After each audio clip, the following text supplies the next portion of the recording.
The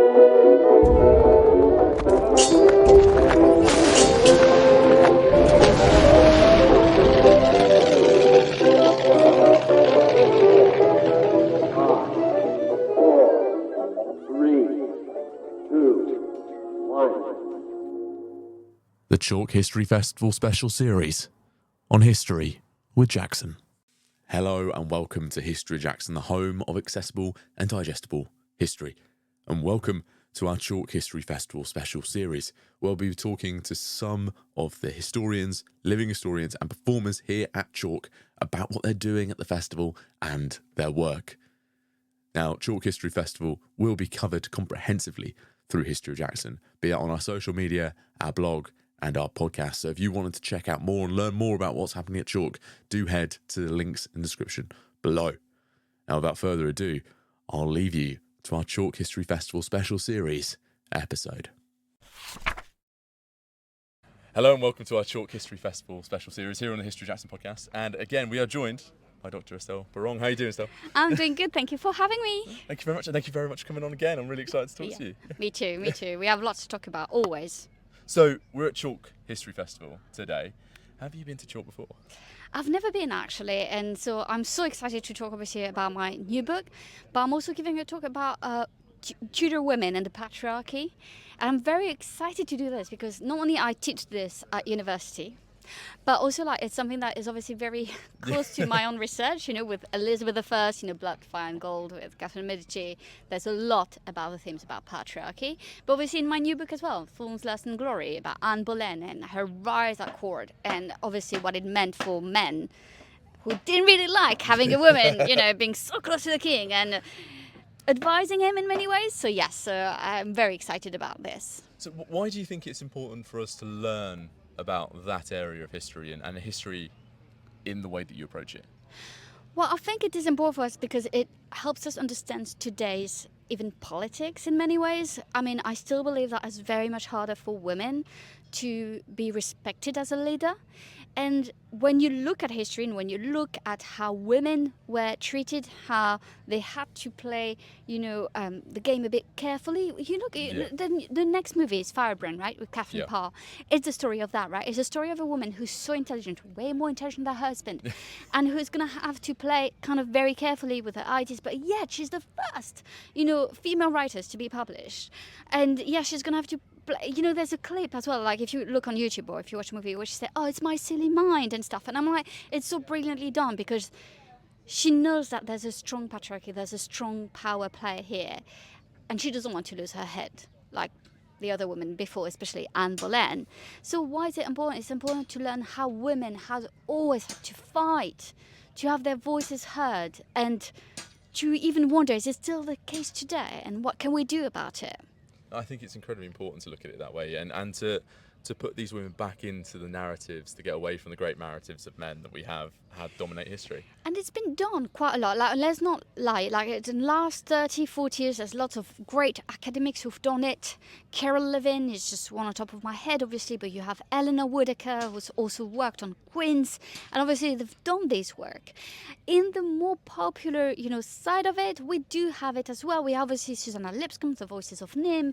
We have Hallie Rubinall, so there is more and more work, and I'm just trying to add to this wonderful other works because I do think it's important. So obviously me, I'm interested in big names.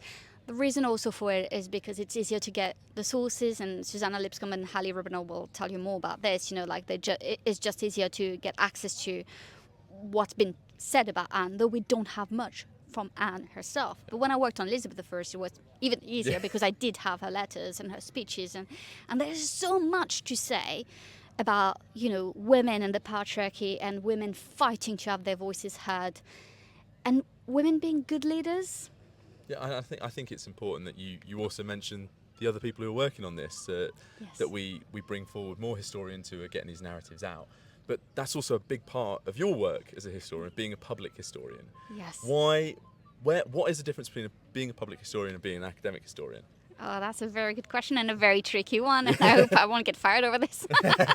But basically, academic historians, we tend to be, we're told to research in a certain way and to publish in a certain way, to publish with academic publishers, and the academic books cost a fortune. Like it's £60, £100, £120.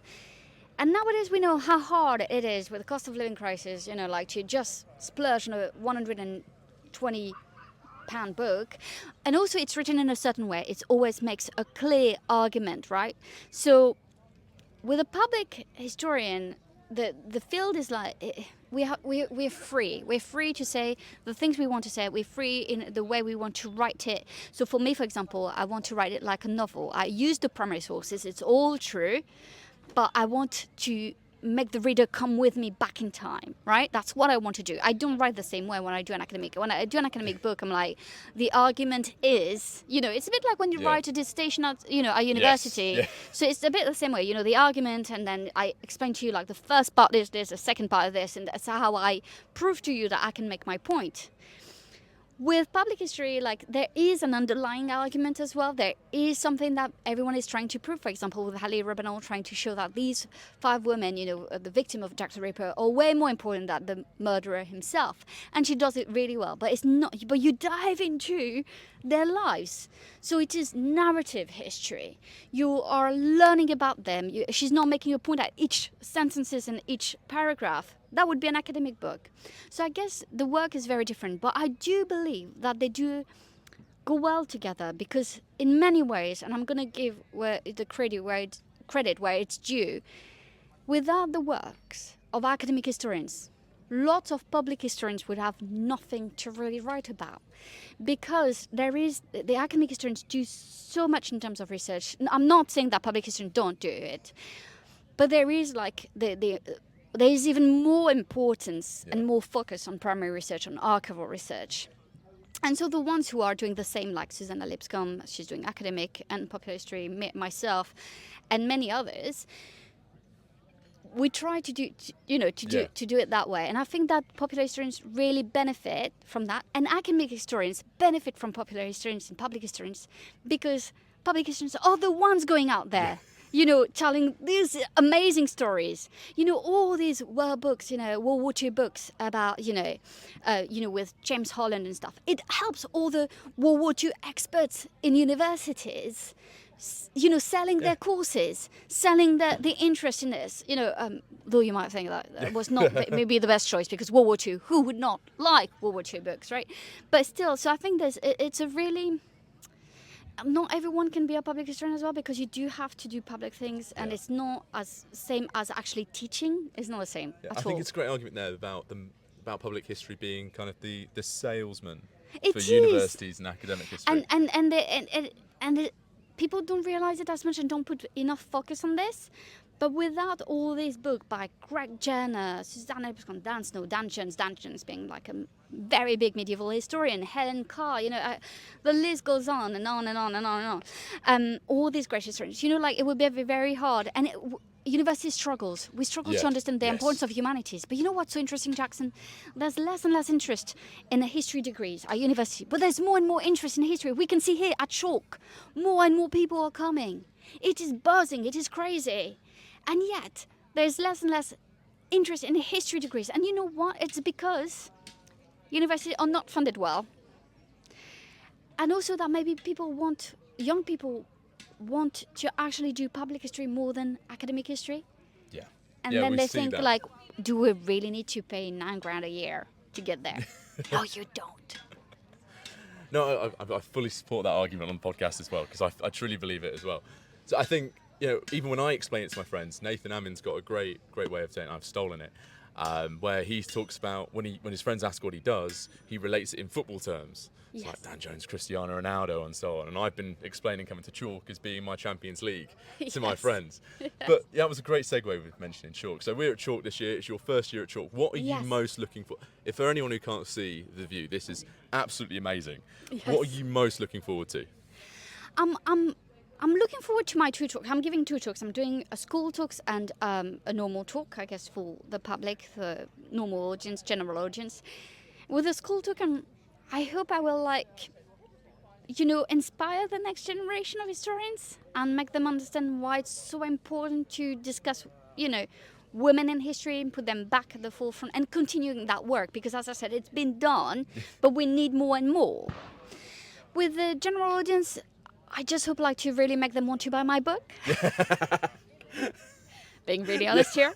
But I'm here to obviously pitch my book. And obviously it's the story of Anne Boleyn like you've never been told before. It's putting her back into the context of French politics, European politics, but also her French relationships, and with the French ambassadors. And I think once you do that, and also her time in France and what actually happened and what did she actually see in France, once you do that, you understand her on another level. And I hope that is what I'll do in my second talk, really. Yeah. I think that was a refreshingly honest plug for your book. I love that. I am very honest, that I think you have to say, obviously I'm here because I love history, but I also want to get my book in as many hands as possible, because I do believe that you will learn stuff that you never learned before.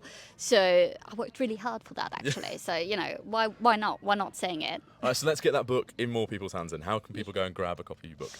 Well, they can grab it everywhere. I think it's, Amazon, Waterstones, Blackwell, everywhere.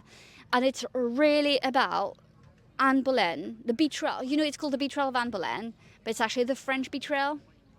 Did they betray her, right? Did they really, because in many ways, you can almost say they used her.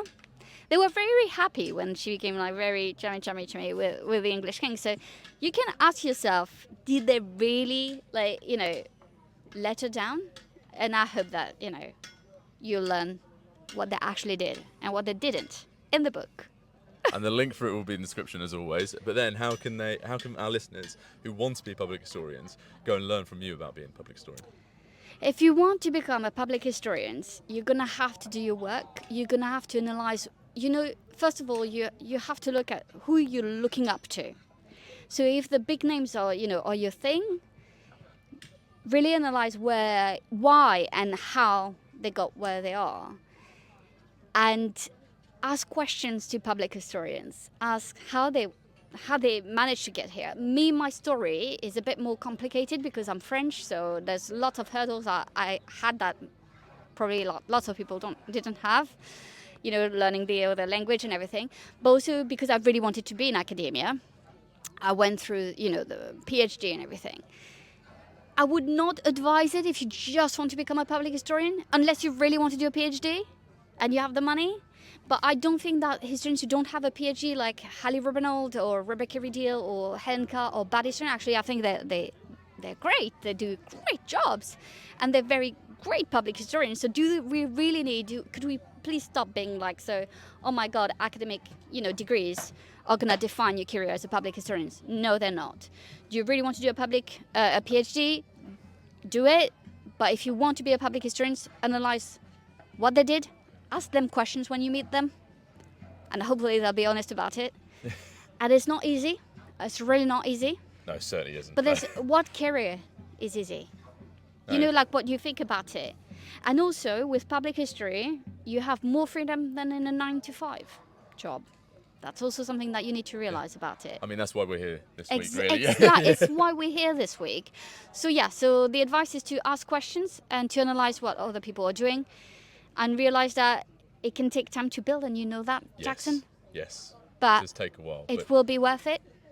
So just keep going. And also realize that you will fail at times. I failed many times. Sometimes I got massive disappointments. I cried.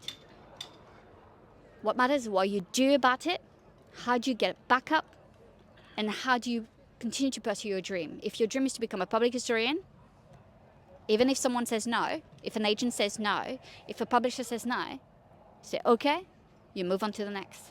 Because there will be someone who will say yes. There will be someone who's going to see your passion, who's going to see that you want it more than anything else, and they will sign you. And then you keep going. And if someone tells you you're not good enough, it might be hard to hear it, but I've been told that. You work on it. What work do you need to do to be good enough? To be more than good enough? And you keep working. Do not give up if it's your dream.